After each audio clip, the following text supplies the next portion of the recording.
Assalamu alaikum, bonjour. Aujourd'hui, on va étudier un petit exercice sur la réaction chimique. La réaction entre le calcaire et l'acide chlorhydrique. On réalise l'équilibre suivant. Bon, la figure 1, on a ici un flacon qui contient du calcaire et de l'acide chlorhydrique dans ce flacon, dans ce petit flacon. Et on constate, on a ajouté dans le deuxième plateau des masses marquées, et on constate que la balance a maintenu son équilibre. On renverse ce petit flacon. L'acide chlorhydrique HCl réagit avec le calcaire CaCO3. Voilà. On a ici le contact entre HCl et le calcaire. Voilà, d'après cette figure 2. Il se forme du dioxyde de carbone et du chlorure de calcium CaCl2 et de l'eau. Bien. Première question, l'équilibre est-il maintenu? Justifie la réponse. Pardon. Deuxième question, écrire l'équation bilan de la réaction.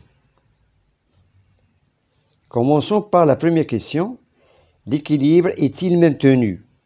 Justifie la réponse. Et on peut constater ici, avant la réaction, c'est la figure 1, la balance a maintenu son équilibre, c'est-à-dire la masse qui se trouve dans le premier plateau est égale à la masse, la somme des masses marquées. De même, après la réaction, on a de même la masse qui se trouve dans le premier plateau est égale à la masse ou bien la somme des masses marquées.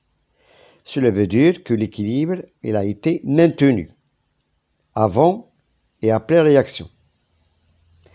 Pour la justification, bien sûr, on sait qu'au cours de la réaction chimique, que la masse des réactifs est égale à la masse des produits. Bien, voilà. Avant et après la réaction, la balance a conservé son équilibre.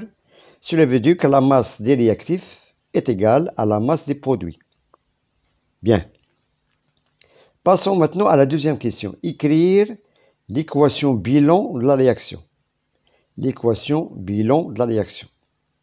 D'après l'énoncé, lorsqu'on a l'acide chlorhydrique, il a réagi avec le calcaire, c'est-à-dire CaCO3, il se forme. Donc, HCl et CaCO3, ce sont des réactifs de la réaction. Il se forme dioxyde de carbone, c'est-à-dire CO2, de chlorure de calcium CaCl2 et de l'eau, H2O. Ces trois corps sont des produits de la réaction.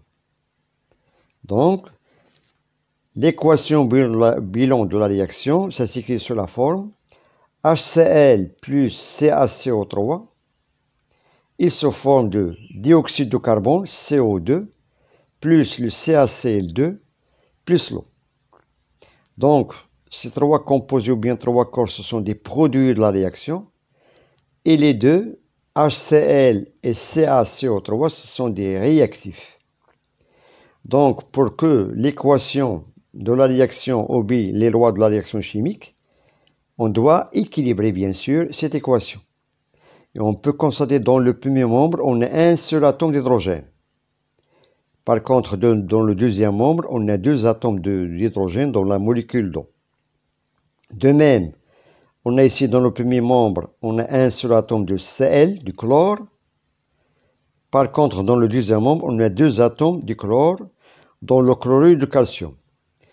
Voilà, il suffit d'ajouter ici dans le premier membre le coefficient stoichiométrique 2 pour avoir 2H, voilà, H2, 2 Cl, voilà, dans le deuxième membre Cl2, et on peut constater que les atomes du calcium est le même dans les réactifs que dans les produits, Ca, Ca.